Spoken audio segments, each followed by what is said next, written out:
Hi there, this is Richie Faulkner from Judas Priest, and you're watching Planet Metal.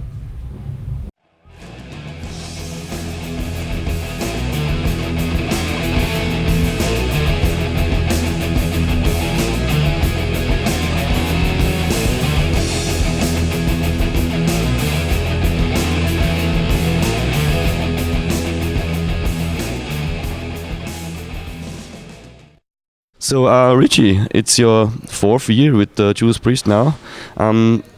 What was the biggest thing that changed in your life in those 4 years?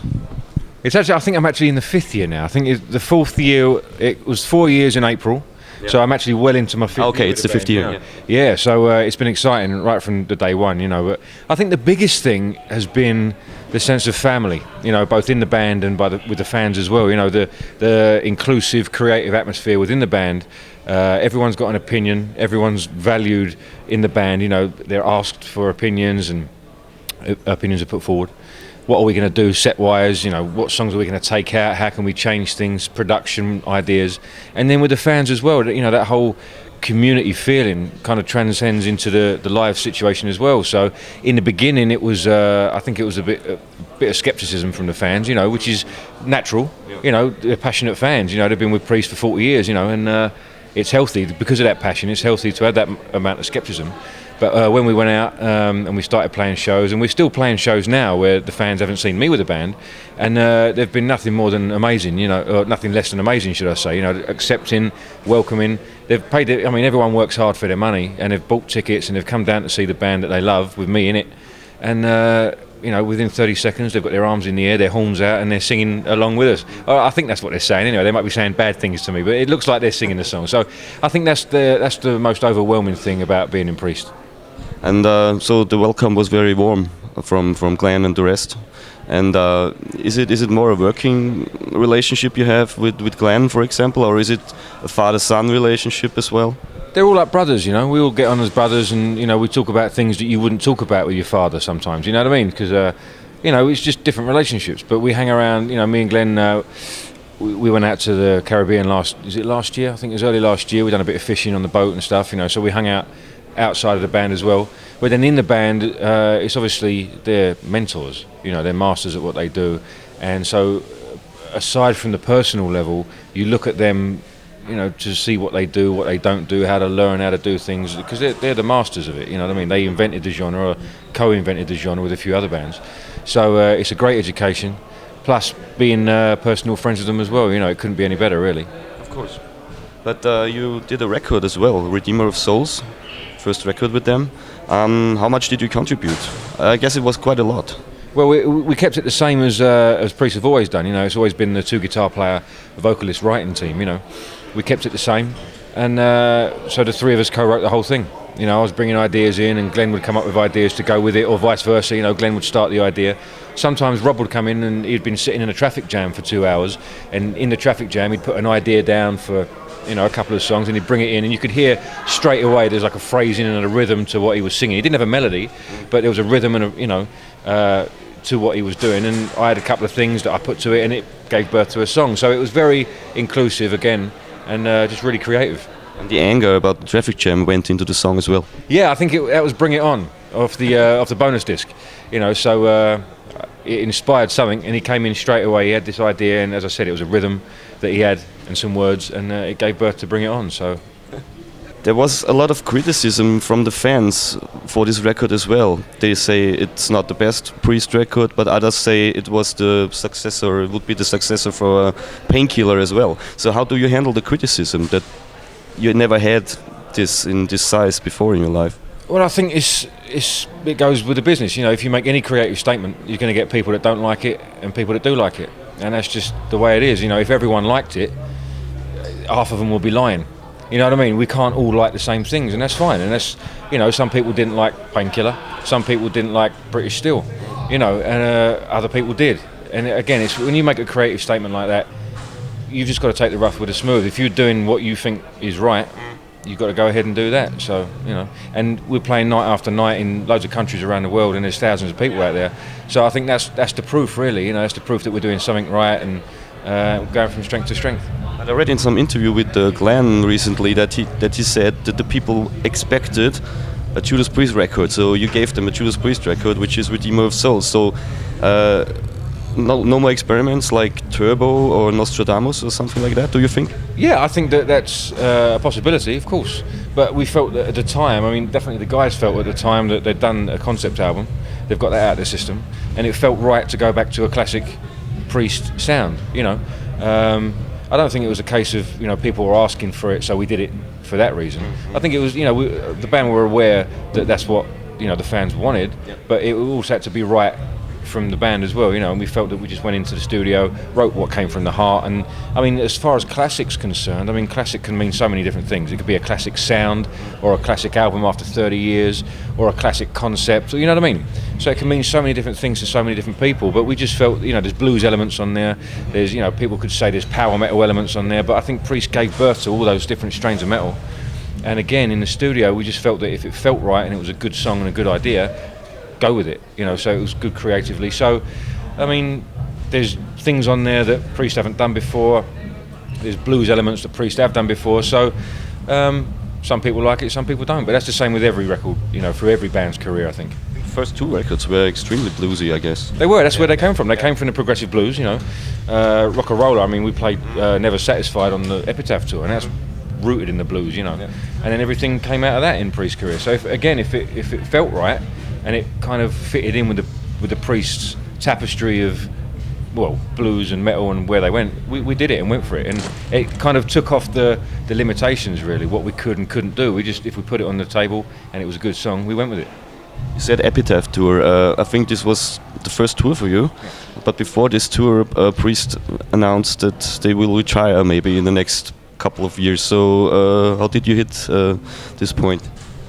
You were new in the band, and the band said they will retire maybe after the next tour. So, well, they said that before I joined, and they said, you know, it was a farewell tour, the last world tour they'd do, and I mean, from my point of view, I wasn't going to say no, just because I know they're going to retire soon. I'm not going to play in Priest, you know. So we did it, and next thing you know, we're doing a new record, and then after that, next thing you know, we're doing a new tour. And it's been growing, you know, the band's playing great, and we keep getting offers in from around the world. So we just take the offers, you know, when they come in. You know, we're going out in the States again later on in the year, back to Europe again, and we're doing the UK tour later on. So, you know, if the band, we feel like, you know, whatever the band said before, that was before I joined, but it seems to be going well now. And we want to go out there and we want to keep playing the metal for people around the world. So that's what we're going to do until we can't do it anymore, I think. So you gave them the proverbial kick in the ass, so to say. I don't know. I mean, again, I wasn't there before, so I don't know what it was like before. But whatever seems to have happened, I think everyone's energised. It could be the new record, it could be new personnel in the band. I don't know what it is, but there's 5 people in the band, and we're all passionate about what we do.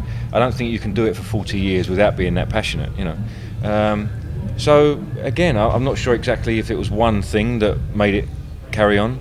It was a group of things with 5 different people, but we just keep going from strength to strength. So long may that continue.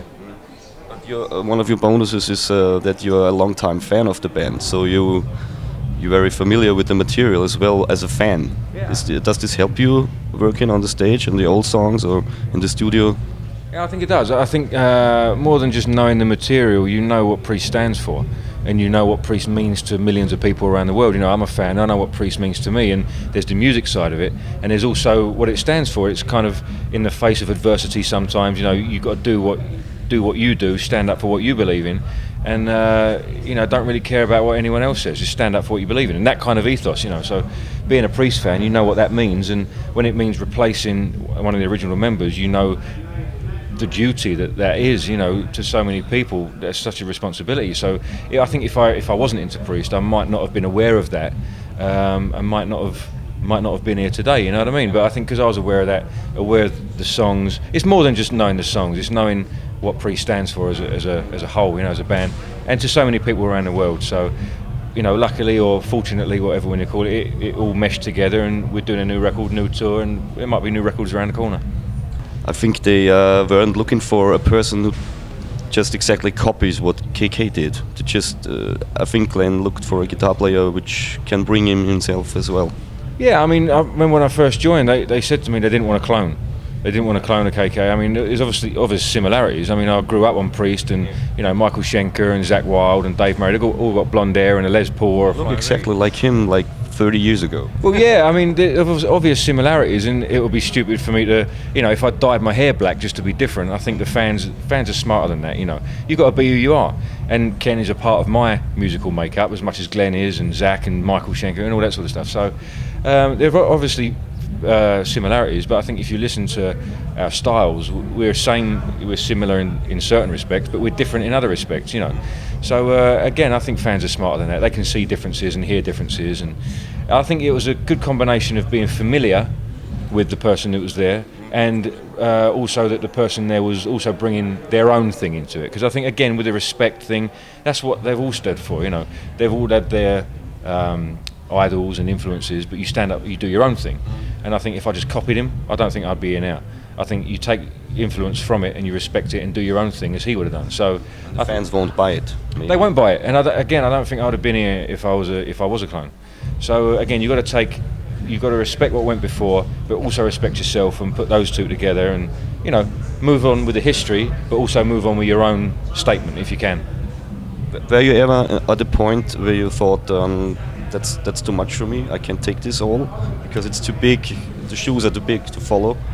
No, not really. I was confident. I was always confident that I knew what it meant. I knew the responsibility that it meant, and I knew that I had a shot at the. It was a challenge. Obviously, it had big shoes to fill, but I've got quite big feet. No, no. But in all seriousness, there are challenges in life. And there's bigger challenges than this one. People go through stuff every day that, you know what I mean.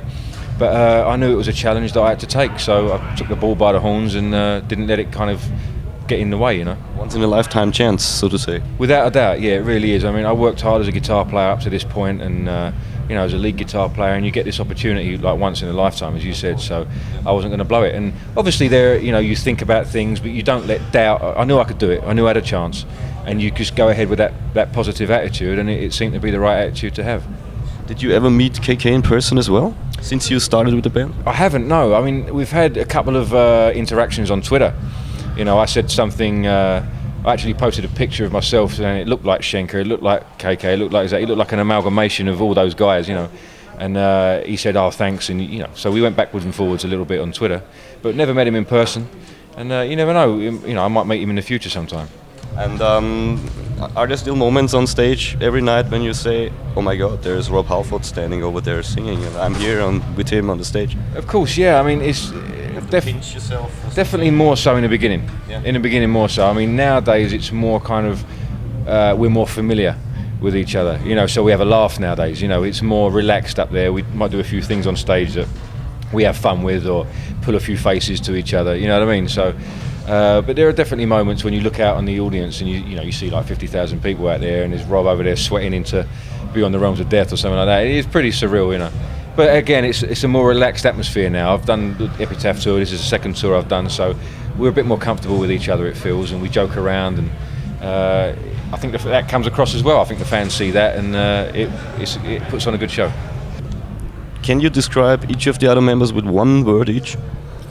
Yeah, family, man. They're just they're a family. I mean, I've got loads of words for them. They're heroes, they're brothers, but they're a family. And I remember, you have an idea of your favourite bands before you get in them, and these are even bigger heroes than mine now. I'm in the band, you know what I mean? So, but it is like a family. So, those three words: family, heroes, and brothers. I think I'll go with. And that's all you can get. Absolutely. I mean, there's other ones. There's like in a band. They teach you stuff and all those sort of things. So, they're great guys, and I'm proud to be a part of it. Any plans on the time after Priest, maybe in your mind? Some in the back of your mind? For me? Yeah, I mean, it's always in the back of my mind, but I mean, at the moment, we're touring, we're thinking about new records, we're thinking about new, we might tour again next year, so that's where the focus is, and it has to be.